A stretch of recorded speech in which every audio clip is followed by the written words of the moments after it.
teman-teman, selamat datang di YouTube-nya aku, Vina Aulinuha. Dan setelah sekian lama aku nggak bikin konten, ya karena aku baru saja mempersiapkan dan menjalani rumah tangga gitu, jadi masih proses adaptasi. Dan alhamdulillah kali ini aku bisa kembali untuk membuat konten tentang CPNS tentunya. Dan ini kan baru-baru mau ada penerimaan CPNS dan P3K ya. Mungkin nanti P3K aku akan bikin video tersendiri, dan khusus untuk CPNS mungkin baru yang newbie gitu ya, yang teman-teman baru lulus ataupun yang udah kemarin beberapa kali nyoba tapi belum rezekinya. Nah, di sini aku bakal kasih tips yang bingung gundah gulana gitu kan, mau belajar dari mana ya, mau belajar materi dari yang hitung-hitungan atau dari hafalan atau dari yang mana dulu nih gitu. Nah, jadi aku bakal menyarankan beberapa tips bagi teman-teman yang masih bingung untuk belajar CPNS, belajar SKD itu dari mana. Dan di sini aku sudah mencatat beberapa tipsnya. Oke, kita mulai aja ya teman-teman. Jadi ketika teman-teman mau belajar TIU yang hitung-hitungan, kepenalaran atau TBK yang tentang Undang-Undang Pancasila, atau yang tentang TKP atau tentang kepribadian gitu. Jadi yang pertama dari semuanya, yang pertama itu teman-teman harus cari sumber belajar dulu. Teman-teman harus ada hal utama yang dijadikan untuk acuan sumber belajar. Itu bisa bimbel, teman-teman ikut bimbel online maupun offline, kemudian bisa beli buku atau bisa ngikutin channel YouTube-nya yang ngisi tentang soal CPNS, aplikasi atau searching aja di internet gitu. Jadi teman-teman harus tahu dulu, harus ada kayak stok materinya dulu gitu. Boleh dari berbagai macam sumber juga boleh, tapi aku sarankan teman-teman harus ada dulu gitu, karena kalau nggak ada itu kayak teman-teman berjalan tanpa arah, ngambang gitu. Kalau aku dulu kan belum ada youtuber tentang per-CPNS-an ya, jadinya aku masih beli buku waktu itu di Jakarta. Jadi aku nitip saudaranya aku di Jakarta buat beliin buku, karena aku kan di daerah jadi sulit banget gitu nyarinya yang ter-up to date waktu itu. Jadi buku itu sebagai acuan utama aku belajar. Jadi bukunya itu udah jadi satu sama SKB ya sih, walaupun materi SKB-nya itu nggak banyak gitu. So far itu membantu aku banget. Silahkan teman-teman cari sumber belajarnya apa. Kebetulan aku juga salah satu tentor di salah satu bimbel online, yaitu Kita Lulus. Teman-teman bisa cari Instagramnya atau YouTube-nya Kita Lulus. Nah, aku salah satu pengajar di situ.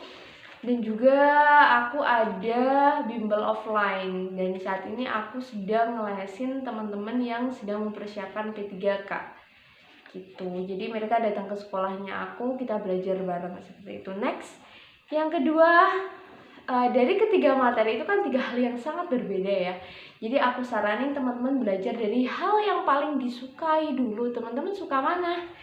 Karena setiap orang itu memiliki kecenderungan yang berbeda, memiliki kesukaan yang berbeda-beda. Teman-teman suka yang mana? Aku lebih suka hitung-hitungan, lebih mudeng. Aku lebih suka yang hafalan, aku lebih mudeng. Karena aku mengenal banget kepribadian aku, jadi aku sangat suka TKP gitu. Nah, kalau saran aku berdasarkan pengalaman, silahkan teman-teman belajar dari hal yang disukai dulu. Karena aku suka TIU, jadi aku belajar hitung-hitungan dulu. Karena apa? Aku kasih saran ini karena ketika teman-teman itu kan ada 3 materi ya. Ada 3 materi, kemudian teman-teman itu harus belajar semuanya gitu.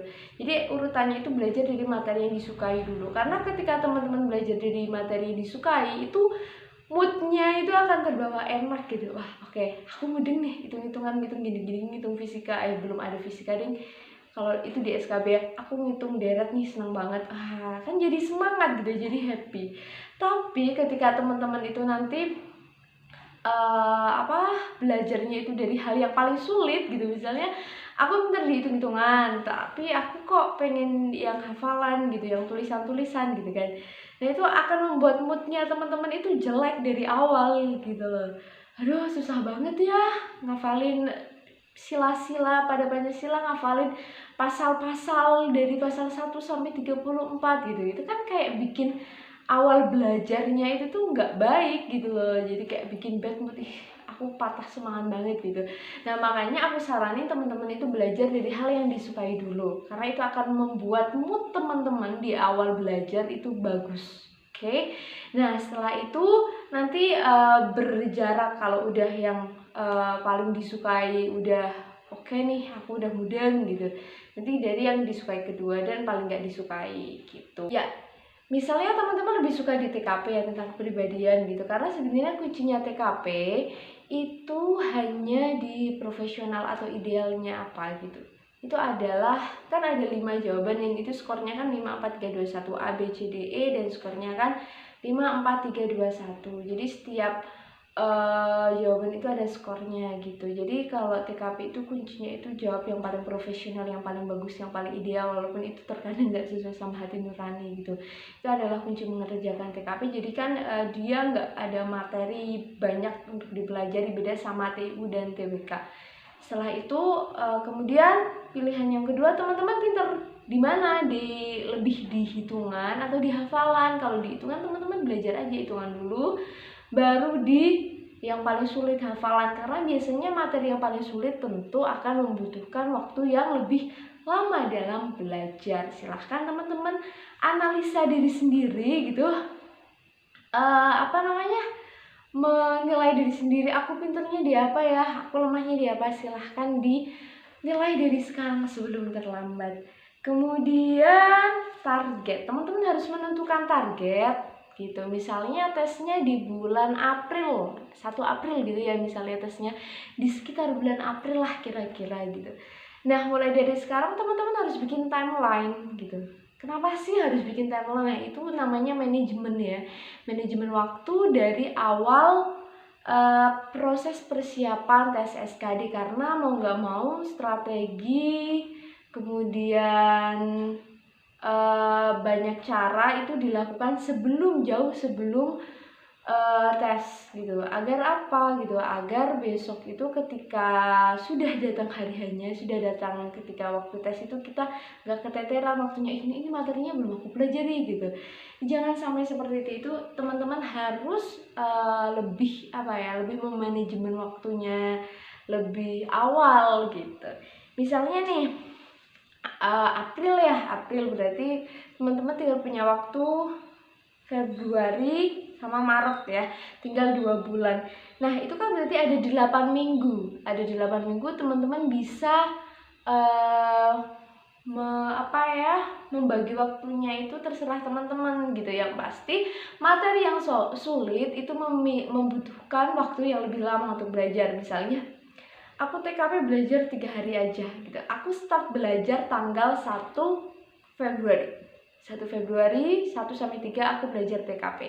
Itu bisa sama disambi. Misalnya teman-teman belajarnya di malam hari, apa habis subuh, apa habis ngajar, apa di sela-sela waktu apa, itu silahkan teman-teman menyesuaikan diri untuk waktunya. Yang penting itu nggak banyaknya waktu berjam-jamnya itu enggak, tapi kualitas waktu yang teman-teman gunakan saat belajar. Karena percuma teman-teman belajar 10 jam sehari tapi dalam keadaan capek, lelah, lunglai gitu. Jadi silakan teman-teman cari waktu di mana teman-teman itu otaknya fresh, udah nggak capek. Karena kan rata-rata teman-teman udah kerja ya gitu. Misalnya untuk 3 hari atau 1 minggu pertama aku belajar TKP, minggu kedua aku belajar, karena aku suka TIU, aku belajar TIU. Terus minggu ketiga aku belajar TU lagi deh biar mantap. Nah, baru setelahnya itu aku belajar TWK. Kemudian di 2 minggu terakhir aku try out. Aku try out terus cari soal. Kalau teman-teman di bimbel itu kan udah disediakan try out ya, itu lebih enak lagi. Tapi kalau teman-teman nggak ikut bimbel, silahkan cari di aplikasi, buku, ataupun di internet soal-soal tentang SKD CPNS. Biasanya soalnya itu nggak beda jauh gitu dari tahun-tahun sebelumnya. Cuma pas tahunnya aku, tahun 2018 itu lebih sulit di TKP, di kepribadian gitu. Kalau tahun kemarin 2019 itu lebih sulit di TWK atau yang tentang kebangsaan gitu-gitu, undang-undang, kemudian kenegaraan gitu.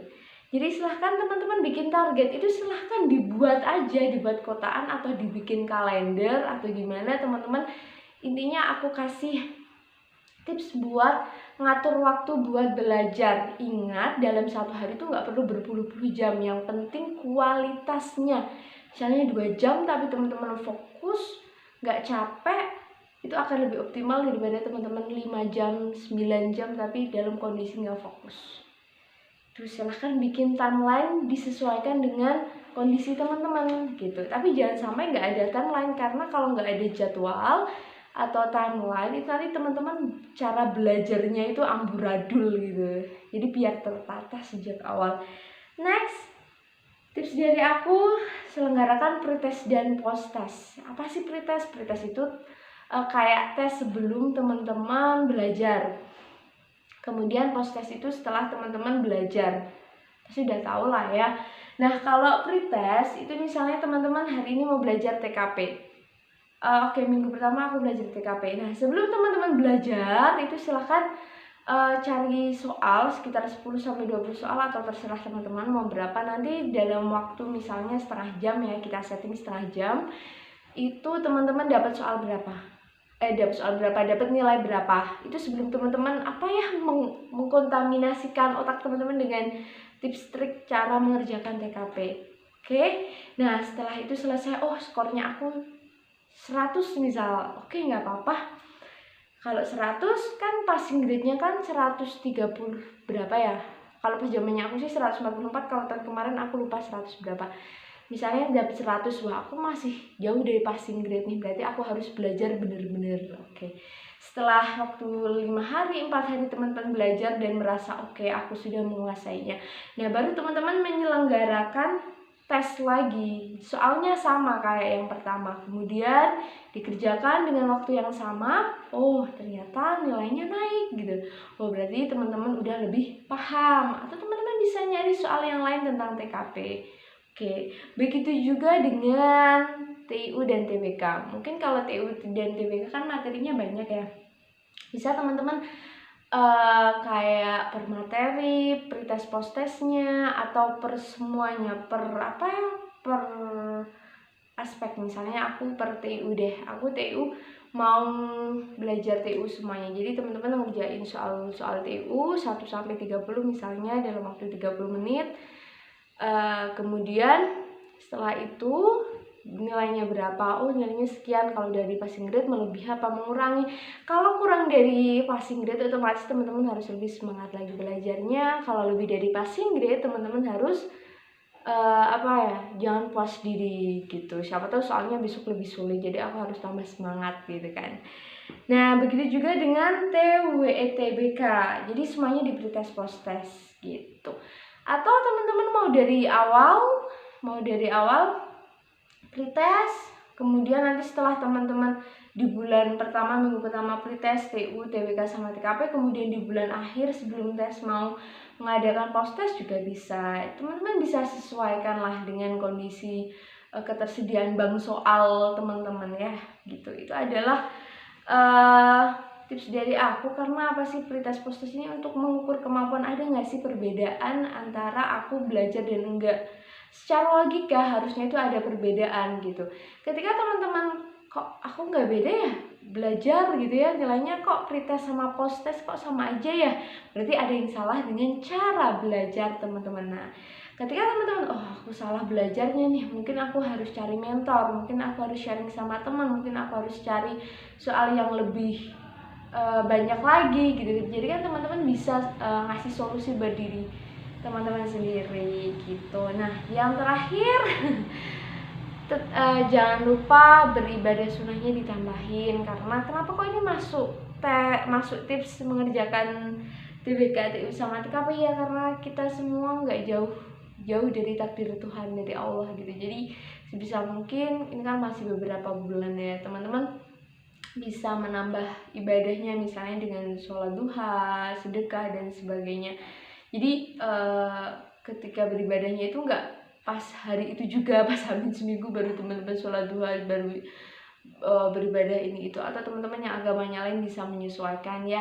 Nah, aku saranin teman-teman sejak dini itu menanamkan untuk beribadah sunnah, ya salah satunya untuk meningkatkan kedekatan kita sama Allah, kemudian juga untuk membiasakan diri kita beribadah sunnah. Siapa tahu nanti aku biasanya nggak pernah sholat duha, terus mau tes CPNS kemarin sholat duha, sampai udah keterima, sampai pensiun masih aja sholat duha.